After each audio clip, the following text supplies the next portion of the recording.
Jésus, avec toi, nous ressusciterons.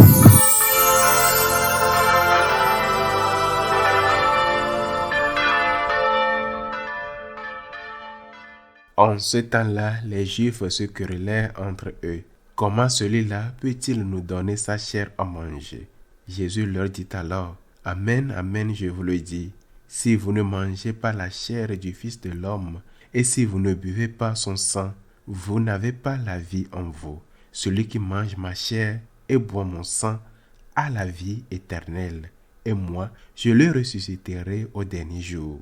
En effet, ma chair est la vraie nourriture et mon sang la vraie boisson. Celui qui mange ma chair et boit mon sang demeure en moi et moi, je demeure en lui. De même que le Père qui est vivant m'a envoyé et que moi je vis par le Père, de même celui qui me mange, lui aussi vivra par moi. Tel est le pain qui est descendu du ciel. Il n'est pas comme celui que les pères ont donné. Eux, ils sont morts. Celui qui mange ce pain vivra éternellement. Voilà ce que Jésus a dit alors qu'il enseignait à la synagogue de Capharnaüm. Acclamons la parole de Dieu. Il y a des personnes, des pays, des religions qui se définissent non pas parfaitement peut-être, mais presque parfaitement par un seul mot. Un seul mot suffit pour comprendre le cœur, l'essentiel d'une personne, d'un pays, d'une religion. Prenons par exemple le catholicisme. Karl Barth, l'un des plus grands théologiens calvinistes, non pas luthériens, mais réformés, ce qui constitue une autre branche théologien suisse à la fin du 19e siècle jusqu'aux années 1960, a imité au sein du monde réformé une sorte de réaction contre le libéralisme dominant de son époque. Karl Barth affirmait que la différence entre le catholicisme et le protestantisme tient dans une simple conjonction qui est « et ». Et il donnait des exemples. Nous réformons, disons simplement la parole, tandis que les catholiques disent la parole et la tradition, le et. Nous disons seulement la foi, mais les catholiques, eux, ils disent la foi et les œuvres, et ainsi de suite.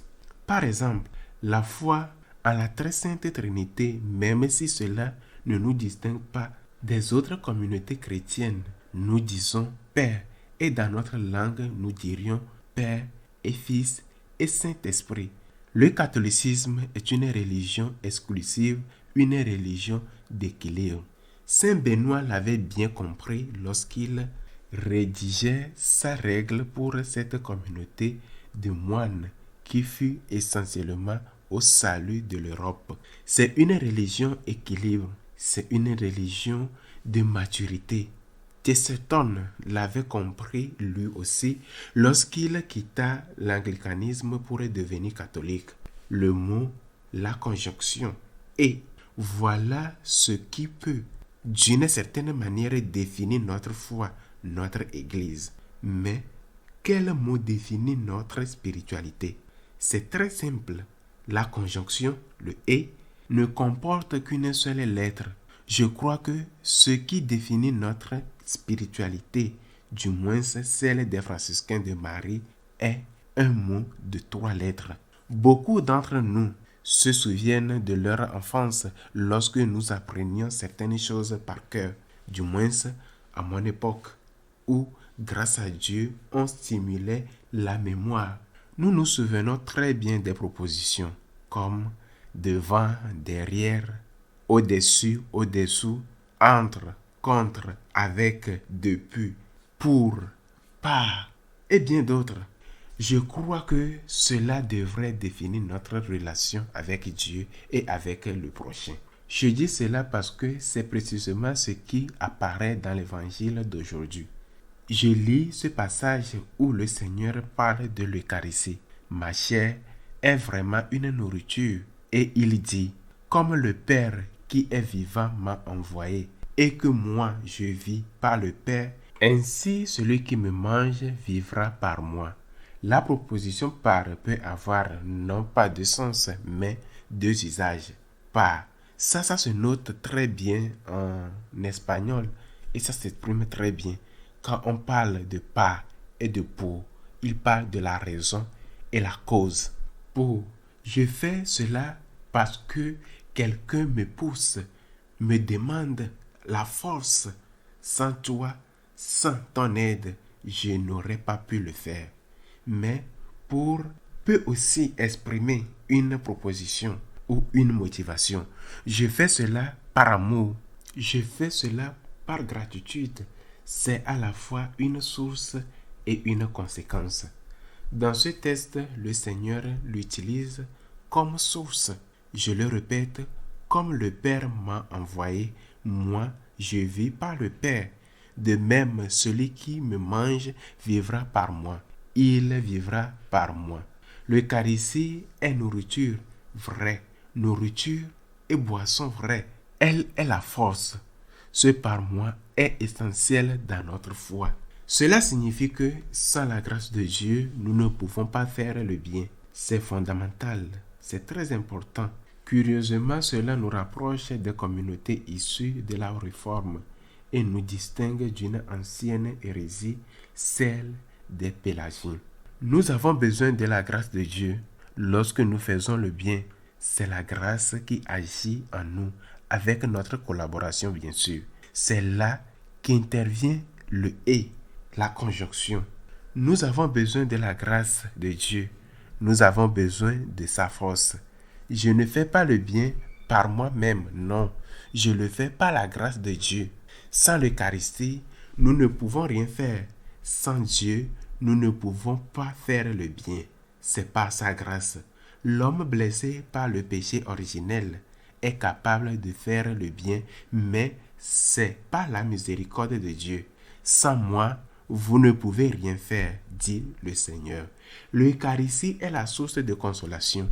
Venez à moi, vous tous qui peinez et ployez sous le fardeau, et moi, je vous soulagerai. Elle est source de force, source de grâce. Elle est ce pour qui nous soutient dans le combat de la vie. Mais elle est aussi ce pour qui donne le sens de ce que nous faisons. Quand tu prends conscience de l'amour que Dieu a pour toi, que dois-tu faire? Peux-tu manipuler cet amour? Beaucoup le font, oui, mais c'est une mauvaise chose. On ne doit pas abuser de la miséricorde de Dieu. On ne doit pas abuser de Dieu. Combien de fois ai-je entendu, puisque Dieu m'aime, je peux faire ce que je veux? Non, c'est pas ça. Comment Dieu pourrait-il punir un enfant qu'il aime tant, même si cet enfant est un criminel, corrompu, coupable de n'importe quoi?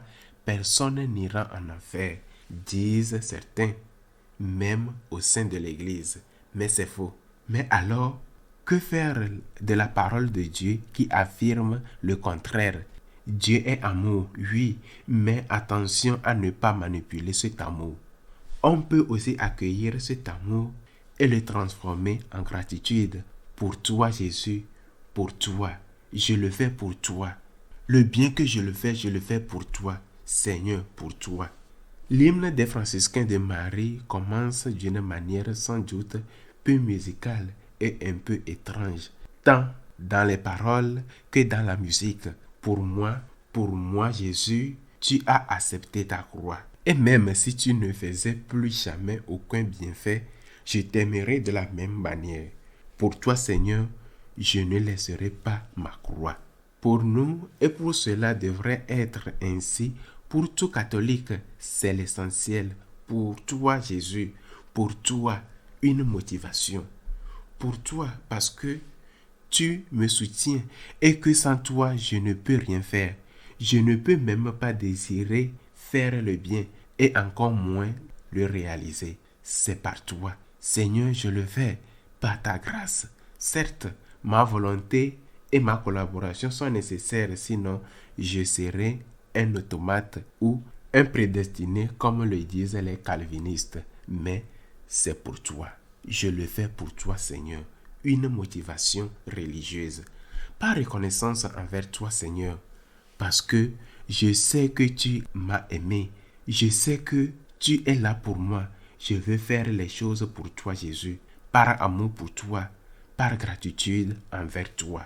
Et que veux-tu faire? Ta divine volonté. Accueillir ta providence qui ne se trompe jamais, même lorsque je ne comprends pas. Pardonner à l'ennemi, donner l'aumône, accomplir mes devoirs, accepter avec joie la croix de chaque jour. Celui qui ne porte pas sa croix ne peut être mon disciple, mais la croix est lourde. C'est pour toi, Seigneur Jésus, c'est pour toi, c'est par amour pour toi, par reconnaissance envers toi, et c'est aussi par toi, c'est-à-dire avec ta force, ta grâce, ta miséricorde. Je ne le peux pas sans tes grâces, sans ta miséricorde, sans ta force. Merci Seigneur. Même si tu souffres, pour toi Jésus, communie. La force et la grâce te seront données. Tu souffres, pour toi Seigneur. J'embrasse cette croix quotidienne parce qu'elle me permet de rester uni à toi et c'est là que je peux te montrer plus que de toute autre manière que je t'aime vraiment. Réalisons ce passage de la lumière de tout cela, comme le Père vivant m'a envoyé et que je vis par le Père, ainsi celui qui me mange vivra par moi. Celui qui me mange, celui qui se nourrit de l'Eucharistie, celui qui se rassasie de la parole de Dieu, celui qui accueille la grâce, la fait sienne et coopère avec elle, celui-là vivra, c'est-à-dire aimera, car sans amour, il n'a pas la vie. Il aimera par moi.